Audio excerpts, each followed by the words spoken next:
Okay, so we're on to day 2 of the chassis repair.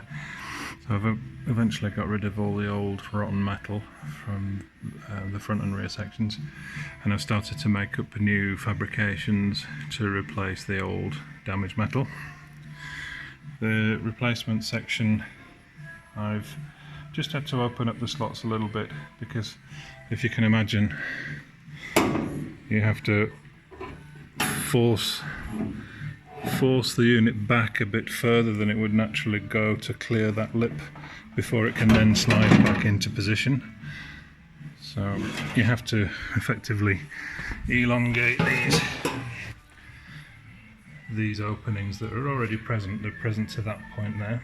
Just had to elongate them slightly to allow them that another 2.5 centimeters clearance to allow the panel to slide into place.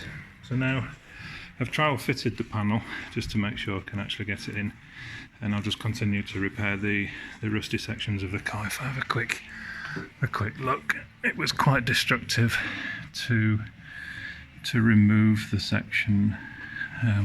So it cut cleanly there when I drilled out the spot welds, but this panel got quite badly damaged, and there was already some significant corrosion in this section anyway, so I'm going to fabricate a new section for here. This isn't load bearing, this is the inner wing, but it's already been patched and plated and it's not in very good shape, so I'm going to grind that back and see what we're dealing with and what I need to repair.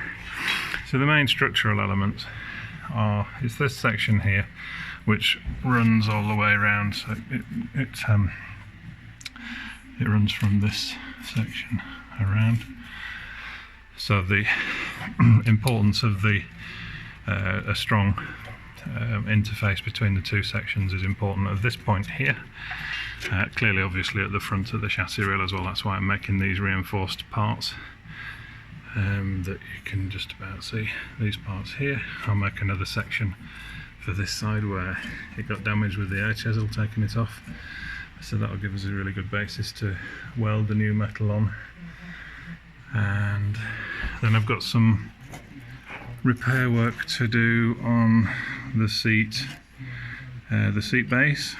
So it's a little bit messy taking out some of the spot welds with the air chisel, as you can see, and there is some corrosion in this panel anyway. You could tell from inside the car that there was a little bit of corrosion building up, so I'll be plating up that section before I put the repair section back in. So generally a much more positive day today. You probably heard from the tone in my voice in the last recording that it was quite difficult to remove this one, but now I know where all the spot welds are and what the process is. I'm hoping that for the other side it's going to be a bit easier.